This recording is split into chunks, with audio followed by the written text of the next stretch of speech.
ተመልካቾቻችን በዛሬው የኢትዮ ቢዝነስ ቆይታችን በዝርዝር ወደ ምንመለከተው ጉዳይ እንለፍ። ኢትዮጵያ ከፍተኛ የዲያስፖራ ማህበረሰብ ካላቸው ሀገራት መካከል ትጠቀሳለች። በርካታ ኢትዮጵያውያን ከሚገኙባቸው ሀገራት መካከልም አሜሪካ አንዷ ስትሆን በአሜሪካ የሚገኙ ኢትዮጵያውያንም በተለያዩ የቢዝነስና ኢንቨስትመንት ዘርፎች ተሰማርተው ይገኛሉ። ኢትዮ አሜሪካ ንግድ ምክር ቤትም በሁለቱ ሀገራት መካከል የንግድና ኢንቨስትመንት እንዲጠናከር በተለይም በአሜሪካ የሚገኙ ኢትዮጵያውያን በተለያዩ የቢዝነስ ዘርፎች እንዲሳተፉ እየሰራ ይገኛል። በአሁኑ ወቅትም የንግድ ምክር ቤቱ ልዑካን በኢትዮጵያ ጉብኝት እያደረጉ ሲሆን ከተለያዩ የመንግስትና የግል ተቋማት ጋር ምክክር እያደረጉ ይገኛሉ። የኢትዮ አሜሪካ የንግድ ምክር ቤት ፕሬዝዳንት አቶ ኤልያስ ወልዱ ጋር ቆይታ አድርገናል። እሱን ተከታትለን እንምጣ። ጤና ይስጥልን ክቡራትና ክቡራን፣ እንዴት አላችሁ? ከዜና ባሻገር መሰናዷችን ተጀምሯል። በዚህ ፕሮግራማችን እንግዲህ የተለያዩ ወቅታዊ የቢዝነስ፣ የፋይናንስ፣ የኢንቨስትመንትና ኢኮኖሚያዊ ጉዳዮችን እያነሳን የዘርፉ ባለሙያዎችን እየጋበዝን የተቋማት የስራ ኃላፊዎችን እየጠራን ማብራሪያና ትንታኔ ግልጽነት የምናሰጥበት ፕሮግራማችን ነው። በዛሬ ኢትዮ ቢዝነስ ከዜና ባሻገር መሰናዷችን ስለ ኢትዮ አሜሪካ ቻምበር ኦፍ ኮሜርስ አጠቃላይ የስራ እንቅስቃሴና በቀጣይ ስለሚያከናውናቸው ስራዎች በተለይም ደግሞ የኢትዮ አሜሪካ ቻምበር ኦፍ ኮሜርስ ልዑካን ቡድን እዚህ ኢትዮጵያ አዲስ አበባ ይገኛሉ። ስለ ጉብኝታቸውና ስላገኙት ውጤት በቀጣይ ስለሚያከናውኗቸው ተግባራት እያነሳን ቆይታ እናደርጋለን። በዚህ ጉዳይ ላይ ሰፊ ማብራሪያ የሚሰጡን ደግሞ አቶ ኤልያስ ወልዱ ናቸው። የኢትዮ አሜሪካ ቻምበር ኦፍ ኮሜርስ ፕሬዝዳንት ናቸው። አቶ ኤልያስ እንግዳችን ስለሆኑ እዚህ ስለተገኙ ከልብ እናመሰግናለን። እኔ አመሰግናለሁ። አቶ ኤልያስ ወደ ቀዳሚ ሐሳቤ አመራለሁ። እንግዲህ የኢትዮ አሜሪካ ቻምበር ኦፍ ኮሜርስ ባለፉት ዓመታት በርካታ ስራዎችን ሲያከናውን እንደነበር እናስታውሳለን። አጠቃላይ ስለ ተቋቋመበት ዓላማና ስለሚያከናውናቸው ስራዎች መነሻ አድርገን እንቀጥል። እንግዲህ የኢትዮ አሜሪካን ቻምበር ኦፍ ኮሜርስ የተመሰረተበት ዋናው ዓላማ ብዙ ቢዝነሶች በተለይ ስሞል ቢዝነሶች በአካባቢያችን ስለነበሩ እነሱ አድቮኬት ለመሆን ለነሱ አንዳንድ ጥያቄዎች ያላቸውን በሚመለከት ለፐብሊክ ሴክተሩም ለፕራይቬት ሴክተር በተለይ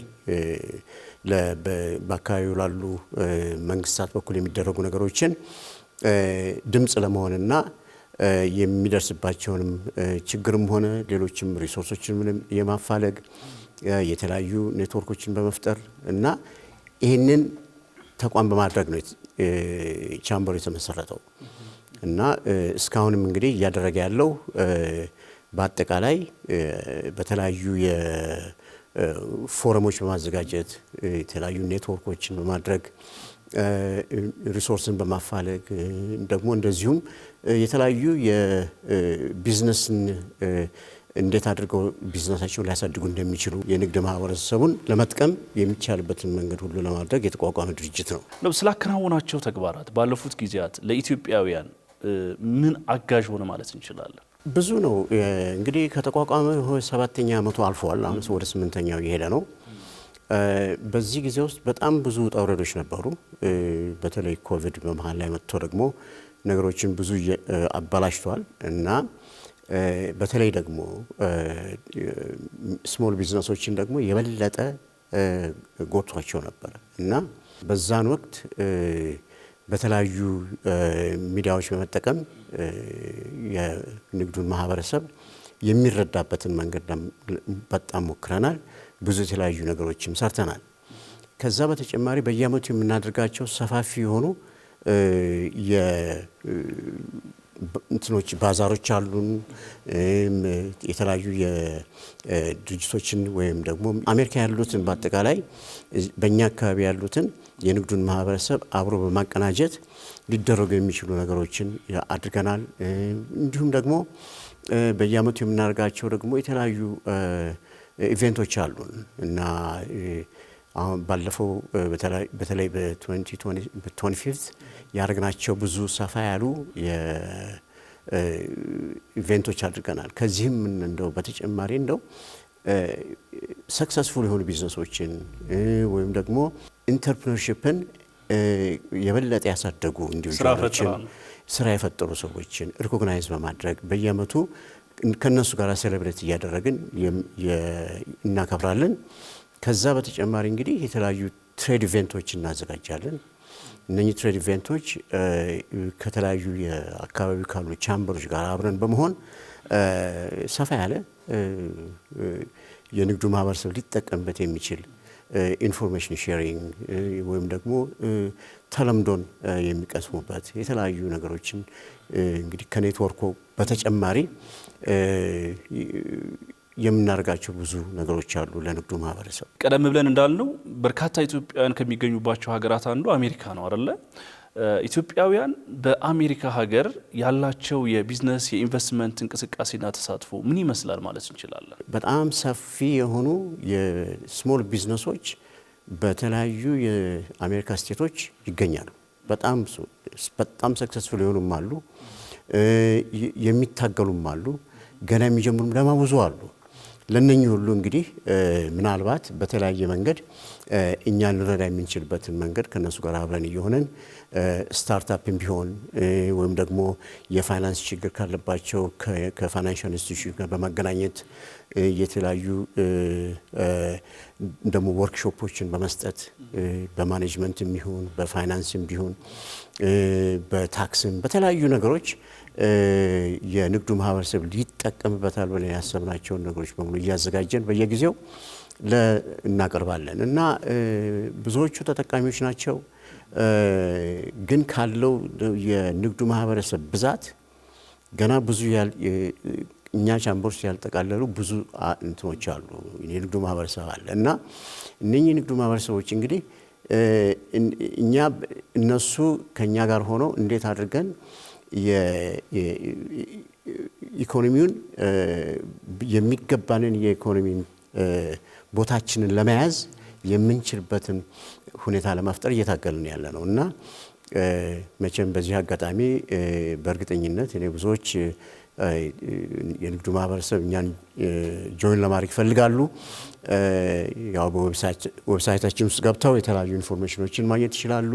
የምንሰጣቸውን ፕሮግራሞች፣ የምንሰጣቸውን ወርክሾፖችም የተለያዩ ነገሮች የምናደርጋቸውን ነገሮች ለህብረተሰቡ በተለይ ለንግዱ ማህበረሰብ ብዙ ጠቃሚ የሆኑ ነገሮችን የምናደርግ ስለሆነ እና ተባብረን ደግሞ የበለጠ አቅማችን የምናዳብርበት መንገድ እንፈጥራለን ብዬ ገምታለሁ። እንደ ቢዝነስና ኢንቨስትመንትም እንደ ቢዝነስ ፕሮግራምም በአሜሪካ የኢትዮጵያ ተፈላጊ ምርቶች የትኞቹ ናቸው?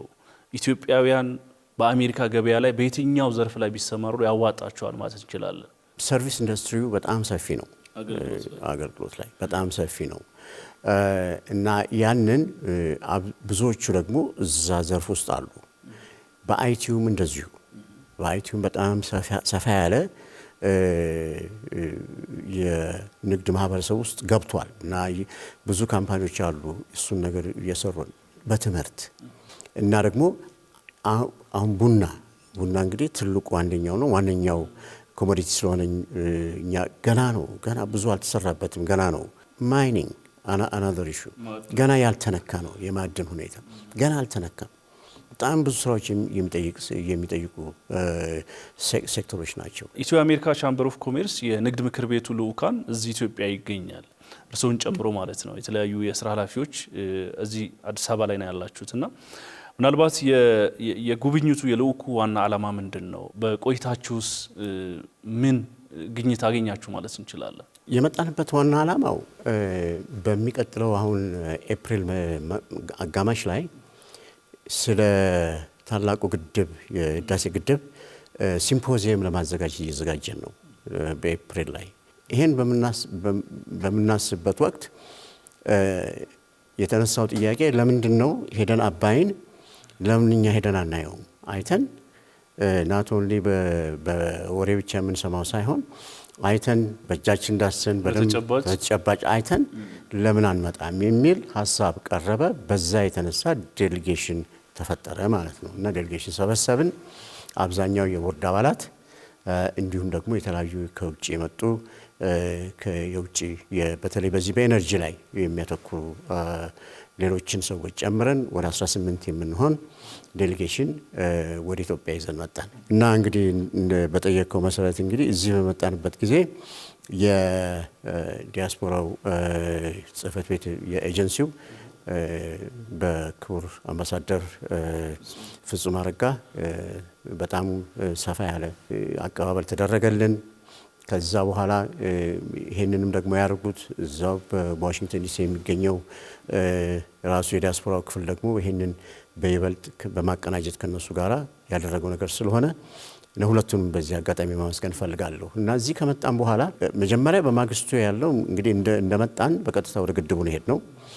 ግድቡን ጎበኘን፣ ግድቡን አየን፣ ዳሰስን፣ ሁኔታዎቹን በሚገባ አይተን ወደ አዲስ አበባ ተመለስን ማለት ነው። እና ከዛ በኋላ እንግዲህ ከግድቡ ጋር ሰብጀክት ማተር የሚነካኩትን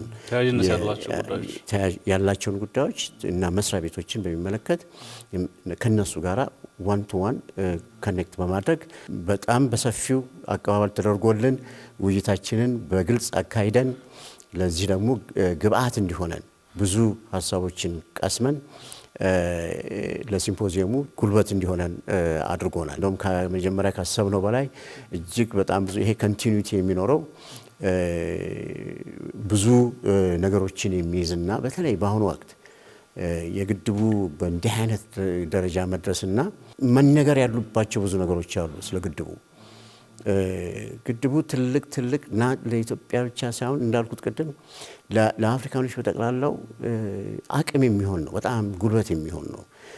ይሄ የኢኮኖሚክ ፋውንዴሽን ነው እና ላለው እኔ ከዚህ በፊትም ለብዙ ዓመታት የተቆለፈውን ቁልፍ የግድቡ መጠናቀቅ ነው የከፈተው እና የዚህ የኢኮኖሚክ ዴቨሎፕመንቱ ደግሞ እጅግ በጣም ብዙ ኦፖርቹኒቲዎችን እንዳሉ በሰፊው አይተናል በግድቡ አካባቢ እና ይሄንን እንግዲህ በእርግጠኝነት እኛ የምናደርገው ምንድነው ይሄንን ያየነውን የዳሰስነውን አይተን እዛ ደግሞ ሄደን ሲምፖዚየሙ ላይ በሰፊው ይሄንን ነገር የምናቀርብበትና የናቶን ለአሜሪካ ብቻ ሳይሆን ለመላው ዓለም ይሄን ነገር እንዲያውቁ ለማድረግ አድቮኬት ማድረግ ይኖርብናል። ምክንያቱም ኦፖርቹኒቲ በጣም ሰፊ ነው እና ለሀገርም ይጠቅማል፣ ለአፍሪካም ይጠቅማል፣ ከዛም ላይ ያልፋል። ትክክለኛውን መረጃ ገጽታ በማስረዳት ረገድ ትልቅ አምባሳደርም የመሆን ተልእኮ ይመስለኛል። ምናልባት እንደው ከታላቁ የኢትዮጵያ ህዳሴ ግድብ ባሻገር ስለ ኢትዮጵያ ምን ታዘባችሁ? በኢኮኖሚ እንቅስቃሴው፣ በኢንቨስትመንቱ ያው የቻምበር አይደለ የቢዝነስ ቻምበር ስለሆነ እዛ አካባቢ ላይ ምን ታዘባችሁ? ቀጣይስ ምናልባት በሁለቱ ሀገራት መካከል ስለሚኖሩ የንግድና የኢንቨስትመንት እንቅስቃሴዎች የተሻለ ለማሳለጥ እዛ ላይ የነበራችሁን ትዝብትና ምልከታ እንጋራ እስኪ። በቅድሚያ መቼም በእውነት በዚህ ባለፉት በተለይ አራት ዓመታት ውስጥ ያየነው ለውጥ እጅግ በጣም ሰፊ ነው። ተስፋ የሚሰጥ ነው።